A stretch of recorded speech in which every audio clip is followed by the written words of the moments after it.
Hi guys, and welcome back to my channel. I would like to thank you all for sticking around, and I hope that you've been enjoying the latest content regarding my watch collection and the progress of my hair transplant, which is currently at the 4-month mark and looking fantastic.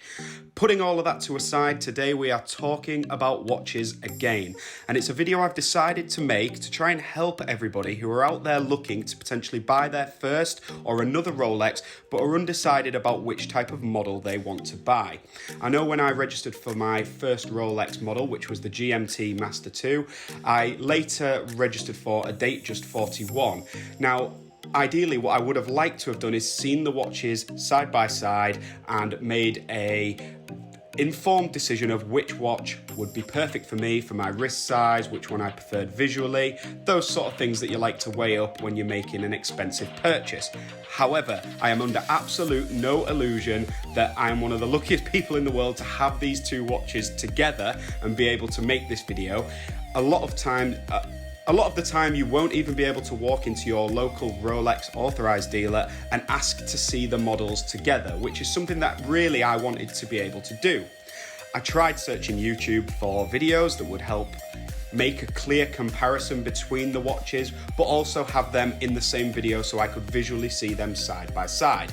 There wasn't many videos out there, so I'm hoping that this video will help one of you out there make an informed choice about which watch you desire and which one you're going to register an interest for, or if you're buying off the grey market, it'll help you make that solid decision of which watch is right for you. So guys, here is a first look at the watches side by side. We're going to dive straight in and take a look at the Datejust 41. This is a reference number 126334. It's made of oyster steel, which is Rolex's patented steel. It's a 41mm case and has a white gold fluted bezel. This particular model has a Jubilee strap similar to the GMT that you will see very soon. Now, the first thing that you'll notice about this Datejust 41 is the striking blue dial. This particular makeup with the Jubilee bracelet, the fluted bezel and the blue dial is probably the hardest Datejust to come by at the moment.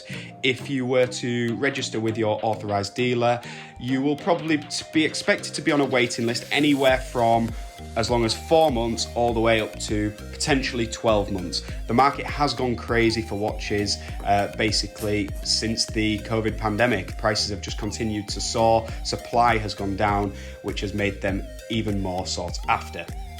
So the next watch obviously is my holy grail. This is the GMT Master 2. Its reference is 126710BLNR.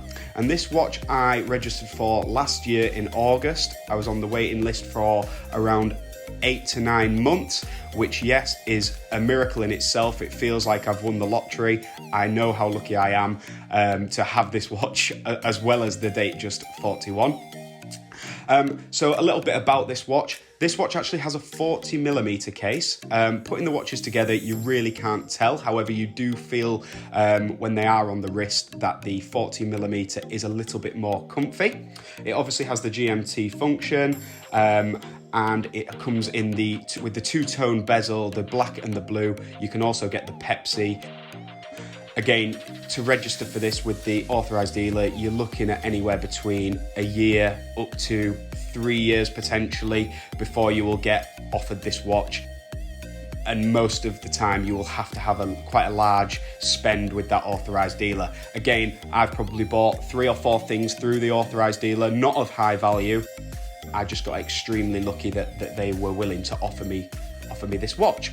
So, as you can see, seeing the watches side by side, they are both absolutely stunning. I find it very, very difficult to pick a favourite. I think they're both exceptional in their own way.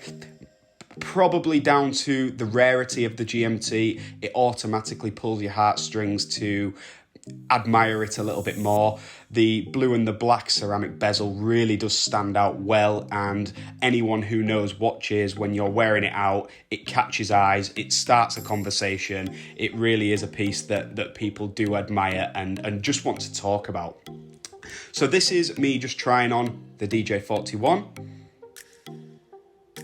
I feel like it fits my wrist size comfortably. It doesn't come with the security clasp like the GMT, so the GMT has a double locking clasp. This is to help prevent theft and obviously the watch falling off your wrist by accident. But that's the 41mm size, and again, I feel like it was a perfect size for my wrist. Any bigger it may have started to look a little bit chunky, but 41 was absolutely fine for me. And then this is the GMT Master 2 40mm with the lock-in security clasp.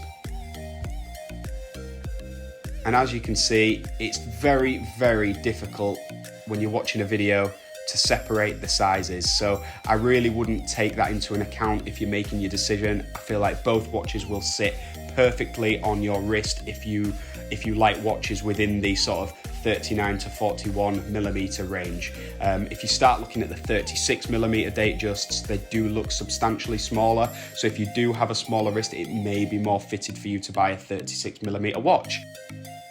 But guys, I can honestly say that putting this watch on every morning really, really is something special. It does feel amazing when you're out with it on. It's everything you want to feel from buying a watch. You strike conversations with people who are interested in also buying the GMT. It really is a fantastic piece, and it's a pleasure to wear. So a short summary on both of those watches, guys. Personally, I don't think you can make a mistake whichever watch you buy. I think you will enjoy either the Datejust 41 or the GMT Master 2 just as much as each other. They're both fantastic pieces. They both wear really, really well. They're both equally striking, and people automatically want to strike up conversations with you because you've got one on your wrist. It really is just a matter of personal preference. Ideally, I would always say go and try one on before you purchase it.